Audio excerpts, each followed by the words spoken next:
കേട്ടാ ജോയി മാപ്പിളക്ക് എന്തെങ്കിലും അവിടുത്തെ കൊച്ചിനെ കാണാനില്ലെന്ന് പറയണ കേട്ടെ.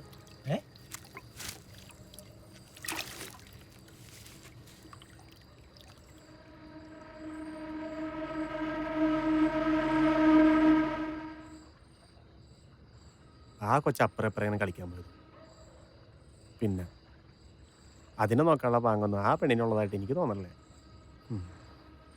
എന്നാ ശരി, കാണാം.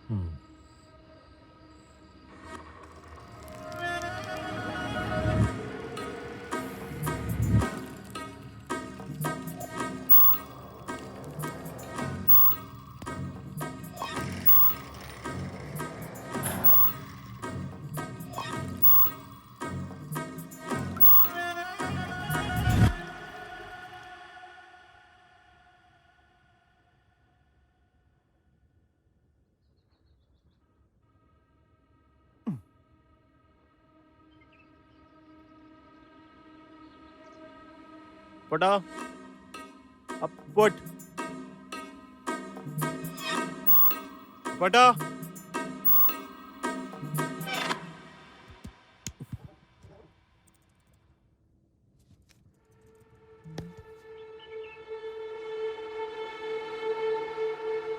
ആളിതവിടെ കൊച്ചിനെ ബ്ലൗസ് ആയിട്ട് കണ്ടത്. ഇന്നലെ മുറ്റത്ത് കളിക്കുന്നുണ്ടായിരുന്നു. അതിനുശേഷം എങ്ങോട്ടാ പോയതെന്ന് എനിക്കറിയില്ല. എല്ലാം വിശദമായി ക്രോസ് ചെക്ക് ചെയ്യണം. ഒന്നും കുട്ടികളായിരുന്നു. അവനെനിക്കറിയാം. അവൻ എല്ലാ ദിവസവും എൻ്റെ കടയിൽ നിന്ന് മുട്ടായി മേടിക്കാറുണ്ട്. നല്ലൊരു കുട്ടിയായിരുന്നു അത്. ഇന്നലെ 4 മണിയായപ്പോൾ എൻ്റെ കടറ മുമ്പിൽ കൂടി ആ കുട്ടി പോയിരുന്നു. സാറേ, ഇതാ പോണവൻ അവൻ്റെ കമ്പനിക്കാരനാണ്. ആ പോണവനാണോ? ഉറപ്പാണോ? ഞാൻ പറയണ സത്യമാണ് സാറേ. അവനെന്തെങ്കിലും വിളിച്ചേ. നീ ഒരു കാര്യം ചോദിക്കട്ടെ. സത്യം പറടാ. സാർ എനിക്കറിയില്ല സാറേ. രാവിലെ വീട്ടിൽ പോയപ്പോ വീട് പൂട്ടിയെടുക്ക. നീ അറിയാതെ അവനെങ്കിലും പോവില്ല. അപ്പോടാ എനിക്കറിയില്ല സാറേ. ഞാൻ വെള്ളം എടുത്തിട്ട് പോവാൻ നിക്കാ. എനിക്ക് അറിഞ്ഞൂടാ. രാവിലെ നോക്കി കണ്ടില്ല. എങ്ങടെ പോയെന്ന് എനിക്കറിയില്ല സാറേ. എവിടാന്നാ ചോദിച്ചത്? സാറേ, ഒരു കാര്യം പറയണം. എന്നാലും അവന്റെ മരിച്ചുപോയ കൊച്ചിന്റെ പ്രായമല്ലേ ഈ കടവിൽ ഇത് ആദ്യത്തെ സംഭവമാണ്.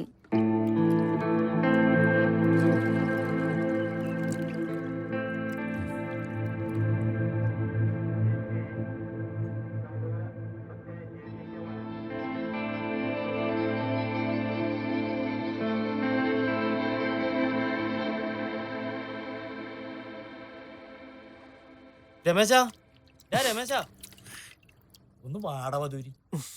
നേരത്തിന് എഴുന്നേക്കല്ലോ. അമ്മ, ഞാൻ പോയിട്ട് വരട്ടാ. ഒന്ന് വാടപ്പാ.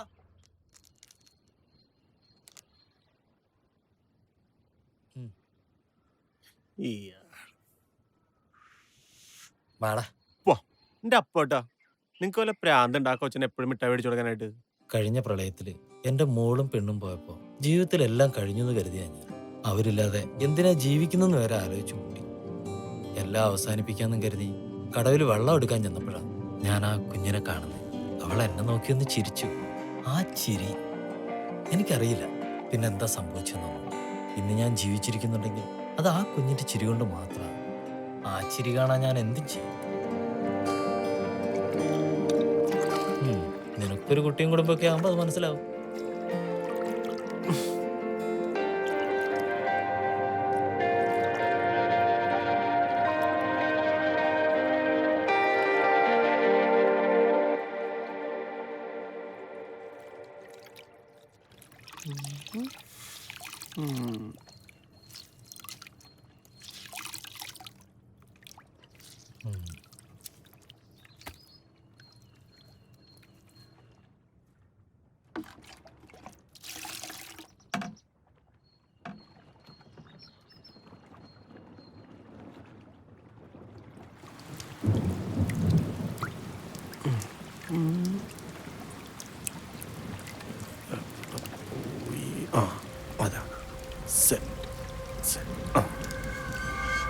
ഒന്ന് വെച്ചിട്ട് ചെയ്യണപ്പാ.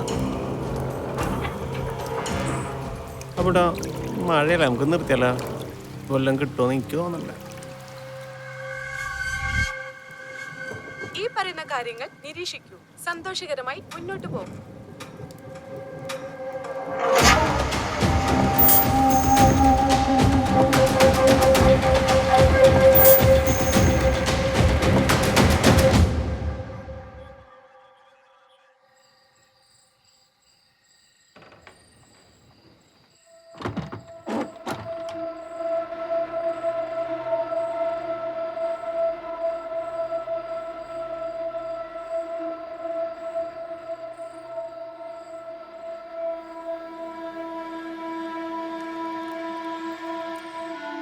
നീ പേടിക്കണ്ട. ഇപ്പൊ ആർക്കും നമ്മളെ സംശയമില്ല. കാണാണ്ടായ കുട്ടിയുടെ പേരിലുള്ള കരച്ചിലും പിടിച്ചിലും നടക്കട്ടെ. അപ്പോഴേക്കും എല്ലാവരും എല്ലാം മറക്കും. പിന്നെ പെട്ടെന്ന് ഒരു ദിവസം നിന്റെ കെട്ടിയോനും ചാവും. അല്ലെങ്കിൽ നമ്മള് ഇനി അധികം വിളിയൊന്നും വേണ്ട. ശരി, ബൈ.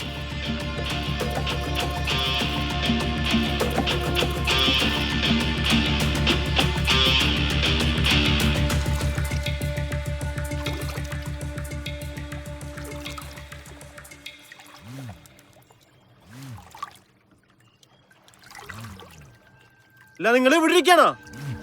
ഞാൻ വീട്ടിലേക്ക് വന്നിട്ടുണ്ടായിരുന്നു.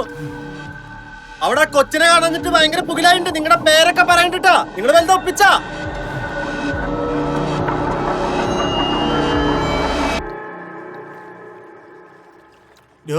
താൻ ഒപ്പിച്ചേ? അവിടെ പോലീസുകാരൊക്കെ തന്നെ അന്വേഷിക്കണ്ടിട്ടാ.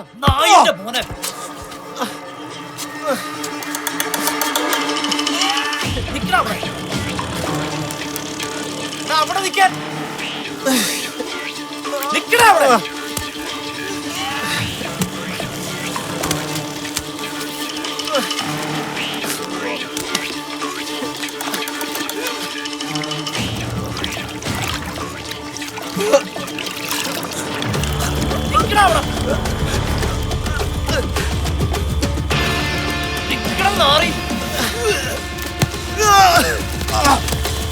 നിനക്കൊക്കെ സൂഹിക്കാൻ വേണ്ടി കുഞ്ഞൻ തീയണം.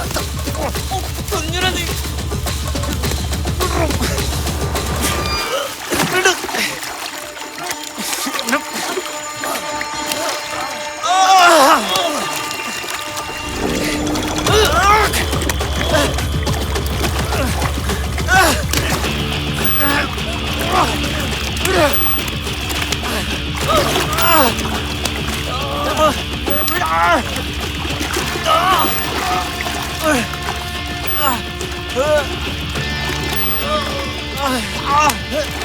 നീ ഒന്ന് ഇനി ജീവിച്ചിട്ട് എന്റെ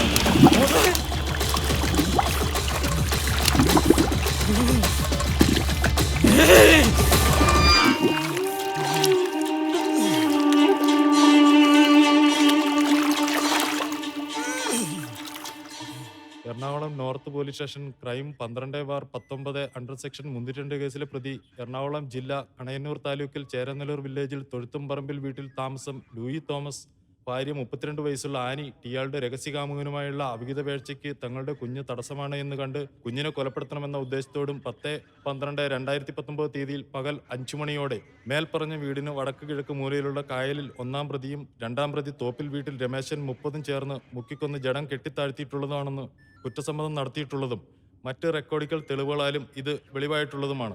ആയതിനാൽ പ്രതി ആനി മാനുഷിക പരിഗണനയ്ക്ക് പോലും അർഹതയില്ലാത്ത കൊടും കുറ്റവാളിയാകുന്നു. അല്ല സാറേ, ഇപ്പൊ ഈ 2-ാം പ്രതി രമേശൻ ആ മാറി മുങ്ങി.